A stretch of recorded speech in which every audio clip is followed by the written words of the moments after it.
Hello good morning दोस्तों, कैसे हैं आप लोग। आशा करती हूँ ठीक होंगे, है ना। तो वेलकम है हमारा channel edu boost, AFT edu boost पे, है ना। तो चलिए आज पिछले क्लास में मैं भारत का मानक समय रेखा और एक ही क्लास में मैं भारत इंटरनेशनल डेट लाइन भी पढ़ाती हूँ। तो मैं मैं ना जो ऑब्जेक्टिव है अलग अलग करके मैं बता दे रही हूँ। पहले आप ना सब्जेक्टिव पढ़ लेंगे, ओके। क्योंकि बिना सब्जेक्टिव पढ़े हुए ना ऑब्जेक्टिव नहीं बनेगा, इसीलिए पहले आप सब्जेक्टिव पढ़ें। अगर आपके पास कोई बुक हो फिर ये ऑब्जेक्टिव लगाएं और फिर सब्जेक्टिव पढ़े, है ना। तो आप 99% सिलेबस को कवर कर लेंगे, ठीक है। तो चलिए, खुद पर विश्वास करना सबसे बड़ा साहस है और करते रहे, सकारात्मक सोचे और सकारात्मक रहे, है ना। सकारात्मकता ही ऊर्जा का प्रमुख स्रोत है और ये ऊर्जा लेते रहे आपके माइंड के लिए और आपके बॉडी के लिए और आपके सक्सेस के लिए, ठीक है।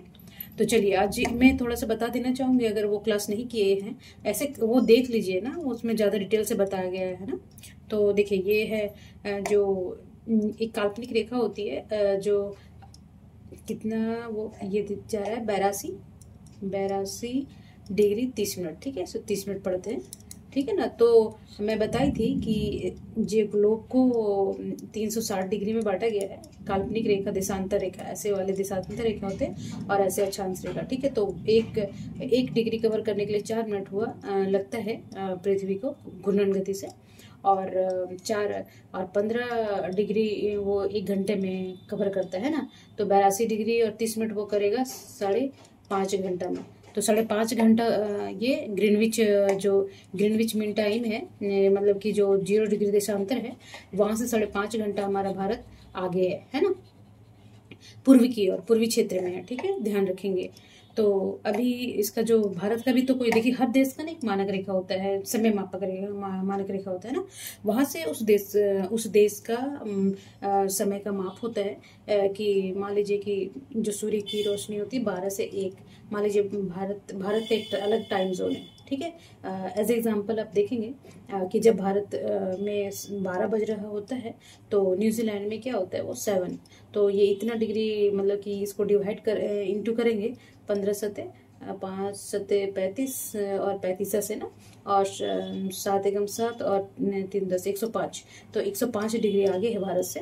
तो वो देखेंगे कि ये इसी डिग्री के अकॉर्डिंग वो अपना समय का माप करता है। ग्रीनविच है ना, 0 डिग्री देशांतर, तो उसके अकॉर्डिंग, ठीक है। तो भारत का एक अपना टाइम जोन है, जो ये इलाहाबाद है ना, इलाहाबाद के नैनी जगह है, एक जगह वहाँ इसका हमारा टाइम जोन का सेंटर है। और तो अब इसमें ये देखेंगे कि ये सीधा चला गया है, ये देख लेंगे रेखा ना। तो अब देखेंगे यहाँ पे मैं अच्छे से दिखा दी हूँ। देखिए भारत का मानक माध्य 82 डिग्री, ये भी याद रखेंगे, ठीक है, ध्यान रखेंगे। और ये 5.5 घंटा, देखिए यहाँ 5.5 घंटा आगे है भारतीय मानक रेखा ग्रीनविच मीन टाइम से, ठीक है, GMT से। GMT का फुल फॉर्म भी देखेंगे, कभी कभी छोटे छोटे एग्जाम में पूछ देता ऑब्जेक्टिव में। तो ये किस किस राज्य से मैं जल्दी से जल्दी बता दे रही हूँ, ताकि वहाँ भी पहले ना वहाँ से जाके देखेंगे कौन सा स्टेट से। तो ये यूपी हो गया, यूपी 1 हो गया, MP 2 हो गया, छत्तीसगढ़ 3 हो गया और उड़ीसा 4 हो गया। ध्यान रखेंगे, उड़ीसा से भी गुजर रहा है, ठीक है। और आंध्र प्रदेश 5 हो गया, ठीक है जी। चलिए तो आगे देखेंगे। क्वेश्चन नंबर 1 उससे देखिए मैप दे देती हूँ ना, क्योंकि एक मैप ना 1000 वर्ड के बराबर होता है। तो इसी वजह से पहले मैप दे देती हूँ। अब एक बार नज़र दौड़ा लिए तो वो सारा स्टेट आपके दिमाग में छप गया होगा, है ना। तो बोलते हैं कामयाबी सुबह की जैसी होती है, मांगने पे नहीं जागने से मिलती है ना। तो सुबह अब रात में बैठ के बोलेंगे अरे सुबह जैसे नहीं ना, हम जागेंगे देखेंगे, जब सुबह होने के लिए हमें जागना पड़ेगा ना। सुबह अगर हम सोते रह गए 12 बजे तक तो हमारा रात ही है। तो अगर 5 बजे नींद खुल जाता तो सुबह देखने के लिए हमें जागना पड़ेगा, यानी सक्सेस पाने के लिए हमें पढ़ना पड़ेगा, मेहनत करना पड़ेगा, है ना। तो चलिए भारत का मानक समय रेखा SIT 82.30 मिनट ईस्ट, मतलब पूर्वी क्षेत्र से संबंधित एमसीक्यू जो इतने हैं वो मैं बता रही हूँ कि भारत का मानक समय किस देशांतर से लिया गया है ना।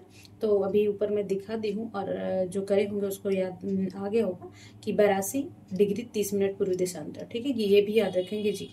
जैसे आप पढ़ेंगे नहीं तो अरे यार पश्चिमी था या पूर्वी था, तो कंफ्यूज तो बच्चे यहाँ भी होते हैं ना। पूर्वी देशांतर सारा दे रखा है, कभी कभी 82 डिग्री और 30 मिनट पश्चिमी दे देगा, ठीक है, देशांतर। तो सोचेंगे भाई साहब कितना इजी आया था, चलो कर देते फटाक से। सोच मेरे भी ऐसे क्वेश्चन गलत होते थे, एक दो हुए थे। ठीक है, तो ध्यान रखेंगे। ओके, क्वेश्चन नंबर 2 क्या बोल रहा है कि भारत का मानक समय किस नाम से जाना जाता है।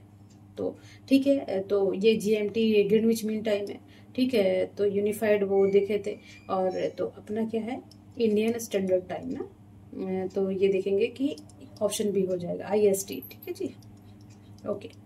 क्वेश्चन नंबर 3 क्या बोल रहा है कि 82.30 पूर्वी देशांतर रेखा किन किन राज्यों से होकर गुजरता है। वो मैप भी देख लिए होंगे, और क्या बोलते हैं कि जो स्टेट वहाँ दिखा दिया गया है। तो आपको इधर बिहार जाने का जरूरत ही नहीं, राजस्थान जाने का जरूरत नहीं, पंजाब जाने का जरूरत नहीं है जी। हमें इधर ही सब मिल गया ना शुरू में। यूपी हो गया, मध्य प्रदेश हो गया, छत्तीसगढ़ हो गया, उड़ीसा हो गया और आंध्र प्रदेश। तो 5 राज्य भी याद रखेंगे आप। हाँ, कहीं कहीं ये राज्य ना पूछ के कितने राज्य ये पूछ लेगा। ठीक है जी, तो ये ध्यान रखेंगे। ओके, चले आगे। ओके, तो क्वेश्चन नंबर 4 क्या बोल रहा है कि भारत का मानक समय रेखा किस शहर के पास से गुजरती है। तो अभी दिल्ली तो होता नहीं, भोपाल, देखिए कंफ्यूज कर सकता है ना, तो ये जानना पड़ेगा। देखिए इलाहाबाद प्रयागराज का एक नैनी जगह है ना, उसमें मेंशन करना मैं भूल गई, ध्यान रखूंगी नेक्स्ट बार से। तो नैनी जगह है ये, वेरी वेरी इंपॉर्टेंस है, आप लिख लेंगे। उस क्लास में मैं बता दी हूँ मैं। तो ये प्रयागराज जो पहले इलाहाबाद के नाम से जाना जाता था, तो प्रयागराज इलाहाबाद के नैनी स्थान से। ठीक है, ओके। तो याद रखेंगे कि मानो किस शहर से पास से गुजरता है, ये शहर पूछ रहा है, जगह पूछेगा तो नैनी। ठीक है जी, ओके। क्वेश्चन नंबर 5 क्या बोल रहा है, देखिए इजी है, ये बार बार मैं रिपीट कर रही हूँ तो इजी बन जाता है। तो भारतीय मानक समय SIT और ग्रीनविच समय जो GMT ग्रीन मीन टाइम जो कितने घंटे आगे हैं। तो वहाँ अगर 12 बज रहा होगा तो यहाँ कितना बज रहा होगा, 5:30। ओके, तो 5 घंटे 30 मिनट। ठीक है जी, तो ये ध्यान रखेंगे। मुझे लगता है आप लोग को ये अच्छे से हो गया होगा ना।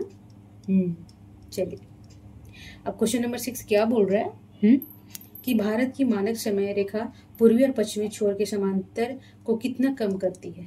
देखिए जब मैं इंडिया का मैप दिखा रही होंगी ना, पढ़ाई होंगी शायद, अभी मुझे याद नहीं आ रहा, ज्योग्राफी क्लास में, कि ये सॉरी ये तो गलत बन गया, ये क्रॉस ही बना दी। ओके, चलिए कोई नहीं।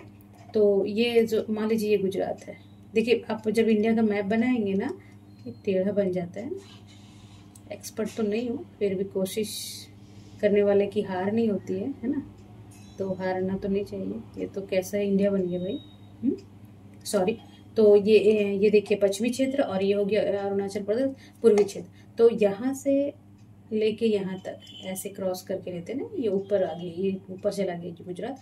तो जो यहाँ कितने 2 घंटे का है ना। तो ये इशू उठ रहा है कि यहाँ इन लोगों को पूर्वी क्षेत्र में काफ़ी दूर हो जाता है, 12 बजता है, यहाँ तो सुबह जल्दी हो जाता है, 8 बजे बज जाता है, जब हमारा 5-6 बजता होगा। तो ये 2 टाइम जोन मांग रहे हैं ताकि इनके प्रशासनिक कार्य सुविधाजनक चल सके, पर उसके कुछ नेगेटिविटी भी है देश की एकता अखंडता के लिए। पर खैर छोड़ी, करंट इशू है। तो इसका आंसर क्या हो जाएगा जी, 2। ठीक है, 2 घंटे। ओके जी, चलिए। और क्वेश्चन नंबर 7 क्या बोल रहा है कि क्वेश्चन नंबर 7 बोल रहा है कि भारत जो है ना, भारत में एक ही मानक समय SIT रखने का मुख्य कारण क्या है। देखिए अभी मैं बताई नहीं, प्रशासनिक सुविधा, ऑफिस वगैरह जो जितने भी है ना, मौसम का अंतर कोई जरूरी नहीं है। कृषि कार्य अपन किधर भी करते हैं, कितने शाम सुबह कभी भी करते हैं, पर्वतों का प्रवाह ऐसा कुछ है नहीं। तो प्रशासनिक सुविधा के लिए देखिए ये सारे क्वेश्चन इंपॉर्टेंस है। आप एक एक टॉपिक पे कमांड करते जाएंगे, मीन्स की पूरा ज्योग्राफी पे कमांड कर लेंगे, एक चैप्टर सब्जेक्ट पे। तो 20-25 क्वेश्चन आपका ऐसे ही बन जाएगा कोई एग्जाम में, है ना। तो हिंदी मीडियम वालों को बहुत दिक्कत होता था, तो मैं वो दिक्कत को मतलब कि कम करने की कोशिश कर रही हूँ। देखिए कोई भी मीडियम वाले बच्चे ना कमज़ोर नहीं होते, बस उनको सुविधा और इन्वायरमेंट बस अलग अलग मिल जाता है। जो खुद को देखिए हीन मत समझिए, इंग्लिश मीडियम हिंदी मीडियम है ना। तो क्योंकि नॉलेज ये तो क्या होता है, ये भाषा है व्यक्त करने के लिए। जैसे अभी बंगाली में बोलते हैं खाना खाबो, और हिंदी में बोलते खाना खाएगा क्या। तो वो क्यों, खाना खाने के लिए ही तो बुला रहा है ना। तो इसका जो उद्देश्य है एक ही है। तो मीडियम से ना जाए, बट ये अभी कोशिश करना चाहिए। अभी सरकारी स्कूलों का खास्ता हाल है, क्या किया जाए, है ना। तो बच्चे अब सब तो पैसे वाले नहीं होते ना, और एजुकेशन लेके सब सपने सबके होते हैं, सबको IAS PCS बनने का मन करता है, पद पाने का, पावर पाने का, है ना। कम्मत आके मेहनत कीजिए, मेहनत से वो कोई भी किसी को भी बीट कर सकता है, मेहनत हार्ड वर्क ना। तो चलिए, तो भारत में एक ही मानक समय क्या है, IST रखने का मुख्य कारण क्या है, वो है प्रशासनिक सुविधा। मैं एक बात और कहना चाहूँगी, देखिए पेरेंट्स को भी समझना चाहिए कि हम अपने बच्चों को किस आंखें नहीं, अरे वो निकल गया, तुम नहीं निकले। चलिए देखिए, 10% ऐसे बच्चे होते कि मेहनत नहीं करते, पर जो तैयारी करने गया है वो 90% बच्चे बहुत मेहनत करते हैं, है ना। तो पेरेंट्स को पहले ये बोलने से पहले ना ये सोचना चाहिए कि इसको स्कूलिंग क्या था, इसका गाइडेंस कैसा है, और हम पेरेंट्स इसके प्रति कितना एफर्ट कर रहे हैं, है ना। तो ये सब बहुत सारे फैक्टर होते हैं, जो इसका इन्वायरमेंट क्या है, कैसा रहा बचपन से, स्कूलिंग कैसा रहा। तो बस कंपेयर करना है तो सिर्फ ऊपर ऊपर से कंपेयर किया है, शुरुआत से कंपेयर करें ना कि यहाँ बड़ा होने में मान लीजिए कि यहाँ पे डेल्टा है, सॉरी डेल्टा जमीन है, ठीक है, और यहाँ राजस्थान के बंजर में लगा दिए कोई पौधा, और यहाँ भी सींच रहे और यहाँ सींच रहे, ये ऑटोमेटिक उपजाऊ है ना जी। तो ये पौधा से बड़ा हो जाएगा और खिल फूल जाएगा। और ये बेचारा, एक तो इन्वायरमेंट गर्म, फिर उतना पोषण नहीं मिल रहा है, पर अपना मेहनत करते करते करते करते लड़ते लड़ते ये इतना बड़ा हो पाया, है ना। तो अब ऊपर से देखने वाले मान लीजिए जो बोलेंगे अरे यार क्या है, पौधा ही खराब, तुम तो पौधा ही खराब हो, है ना। तो इसका मेन होता है कि इसका बेस क्या है ना। तो ये पेरेंट्स को भी ध्यान रखना चाहिए। पर देखिए दुनिया देखता नहीं, इसलिए कोशिश कीजिए इसको बीट करने का, है ना, इसको हराने का। ये जो खाई है स्कूलिंग का, इन्वायरमेंट का, पेरेंट्स का, तो ये खुद जब हम इतना कुछ करना चाहेंगे तो इसको बीट करना पड़ेगा, ठीक है जी। मैं मोटिवेट करती हूँ कि ताकि बच्चे हिंदी मीडियम वाले खुद को वीक ना समझें, और खुद को अब देखिए इंटरनेट हो गया है, नीट हो गया है, तो बहुत सुविधाएं हो गई है पढ़ने के लिए, है ना। चलिए कोई नहीं। क्वेश्चन नंबर 8 क्या बोल रहा है कि 82.5 नहीं तो 82 डिग्री 30 मिनट पूर्वी देशांतर रेखा भारतीय किस तटीय राज्य से होकर बंगाल की खाड़ी तक पहुंचती है, ठीक है ना जी। देखिए आंध्र प्रदेश, तो देखिए ये इसमें तो इसमें गुजरती ही नहीं, तो ये तो ऐसे ही कट जाएगा, ठीक है। तो उड़ीसा में गुजरती है, उड़ीसा के बाद ऐसे क्रॉस तो नहीं कर जाती है ना। देखिए ये तट है, तो यहाँ उड़ीसा पड़ा, तो ये उड़ीसा होते हुए आंध्र प्रदेश से तब इधर निकलती है, ठीक है। ये आंध्र प्रदेश पड़ता है, तो इसमें आंसर क्या हो जाएगा, बी, ठीक है। तो ये ध्यान रखेंगे आंध्र प्रदेश, ओके जी। और क्वेश्चन नंबर 9 क्या बोल रहा है कि भारत की मानक समय रेखा किस सन में निर्धारित की गई थी। देखिए वेरी वेरी इंपॉर्टेंस, ओके जी। तो इसमें क्या है 1906 में। मैं बताइए उसका सब्जेक्टिव देख लेंगे। सब्जेक्टिव क्लास के अलावा कोई ऑप्शन नहीं है ऑब्जेक्टिव करने का, और प्री तो पास नहीं कर सकते, कोई बोलता है तो बोलने दीजिए। ऑब्जेक्टिव क्वेश्चन पूछ के दे, एक आध दो एग्जाम पास हो जाए वो अलग बात है, जैसे पुलिस वुलिस हुआ तो सब्जेक्टिव तो फिर भी एक स्कूलिंग तो रहता ही है ना, कॉन्सेप्ट तो पढ़ना पड़ेगा आपको, ठीक है जी। क्वेश्चन नंबर 10 है, ये इस क्लास का लास्ट है। तो इसमें देखेंगे कि भारत के पूर्वी और पश्चिमी छोरों में स्थानीय समय का अंतर लगभग कितना, वो तो रिपीट हो गया क्वेश्चन, कोई नहीं दोबारा तो और नहीं भूलेंगे। चलिए तो ये क्लास को समाप्त करती हूँ मैं। आज 10 क्वेश्चन इंपॉर्टेंस है उससे रिलेटेड जितने भी, और कोई क्वेश्चन बनेगा तो बताएंगे आप। तो सकारात्मक सोचे और सकारात्मक रहे, और अपना और अपने फैमिली का ध्यान रखें, खूब पढ़ें, अपने ड्रीम को पाएं। यही इसीलिए हम इतना मेहनत करते हैं हर दिन हर वक्त, है ना। तो उसको जाए मत जाने दीजिए। देखिए थोड़ा सा कोशिश करने से पहले अगर छूट जाएगा ना तो बहुत पछतावा होगा, और उसका प्रभाव पूरी जिंदगी रहेगा, है ना। तो अच्छे से पढ़िए। चलिए नमस्कार।